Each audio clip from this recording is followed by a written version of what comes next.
Selamat berjumpa sahabat cinta Alkitab. Kita berada di dua kitab terakhir dan kita akan membahas yaitu kitab Yudas, kitab yang ke-26 dari seluruh kitab dalam perjanjian baru.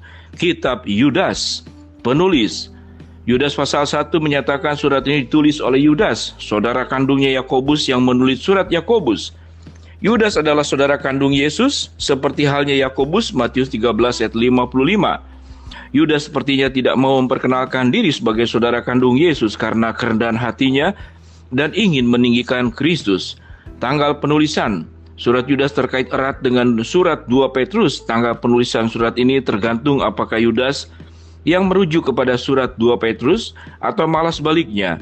Diperkirakan surat ini dituliskan dalam kurun waktu antara tahun 60 sampai 80. Tujuan penulisan.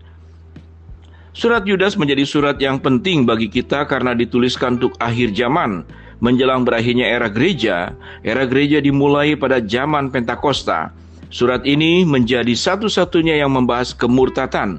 Yudas menyatakan iblis berada di balik semua kemurtatan. Dia juga menyerukan kita berjuang untuk mempertahankan iman.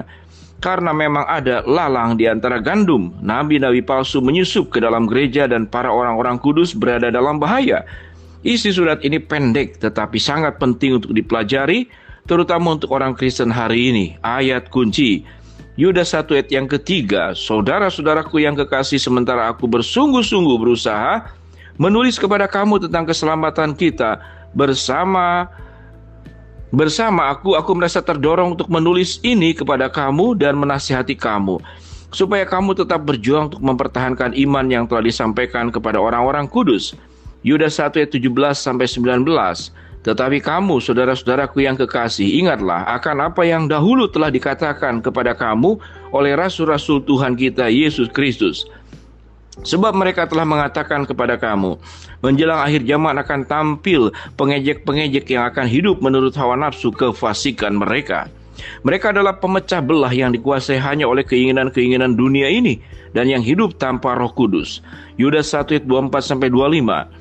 Bagi Dia yang berkuasa menjaga supaya jangan kamu tersandung, yang membawa kamu dengan tak bernoda dan penuh kegembiraan di hadapan kemuliaannya.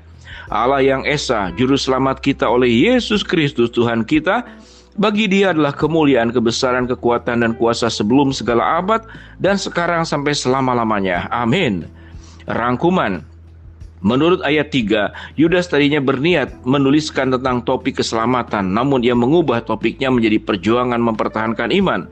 Iman ini tertanam dalam tubuh Kristus yang diajarkan Yesus sendiri, yang kemudian diteruskan para rasul. Setelah Yudas mengingatkan soal guru-guru palsu ayat 4-16, dia menasihatkan kita supaya kita menahan dalam peperangan rohani, supaya kita menang dalam peperangan rohani. Ayat 20-21. Hikmat inilah yang bisa kita pelajari dan kerjakan untuk menghadapi akhir zaman. Hubungan. Surat ini berisikan banyak rujukan dari perjanjian lama, termasuk dalam kitab Keluaran ayat kelima, pemberontakan setan ayat 6, Sodom dan Gomora ayat 7, kematian Musa ayat 9, Kain ayat 11, Bileam dan Korah ayat 11, Henokh ayat 14 dan 15, dan Adam ayat ke-14. Yudas menggunakan ilustrasi sejarah yang sudah banyak dikenal seperti Sodom dan Gomora. Kain, Bileam, dan Korah yang mengingatkan orang Kristen Yahudi tentang pentingnya iman sejati dan kepatuhan. Praktek. Kita hidup di zaman yang unik di dalam roda sejarah. Surat pendek ini bisa memperlengkapi kita untuk menghadapi tantangan akhir zaman.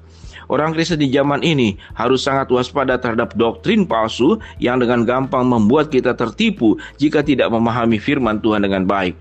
Kita harus memahami Injil untuk melindungi dan menjaganya, dan untuk menerima keilahian Kristus yang dibuktikan melalui perubahan dalam hidup kita.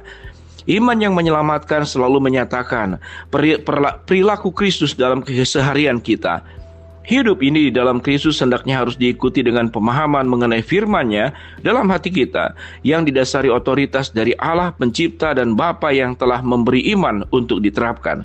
Kita harus memiliki hubungan pribadi dengannya sehingga kita bisa mengenali suaranya dan tidak akan tertarik mengikuti ajaran palsu. Selamat sahabat cinta Alkitab, kita tinggal belajar satu kitab terakhir dari seluruh rangkaian kitab, yaitu kitab Wahyu. Shalom.